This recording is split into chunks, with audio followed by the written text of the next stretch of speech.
Paul Kagame alobi rapport mapinge kelamaki na bikolo bizali libanda na Afrika na ntina ya kobomba mbeba na bango na mabele ya RDC pe kopakola yango na Rwanda.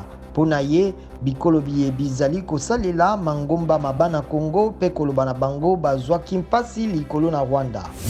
Paul Kagame alobi Paul Rusesabagina moi Rwanda ayebana pona bikisa bato mingi na kobomba bango na hotel ya Mille Collines na ntango ya genocide akofuta pona misala ya koluka kobebisa kimia na mboka na ye. Mokonzi ya Rwanda akebisi bato basusu ata bazali na lisungili ya mboka lokola Amerika. Paul Rusesabagina akangamaki mposo moleki. Parlement ya Congo-Brazzaville ebakisi mikolo tukumi bale na état d'urgence sanitaire pona mbala ya mwambe.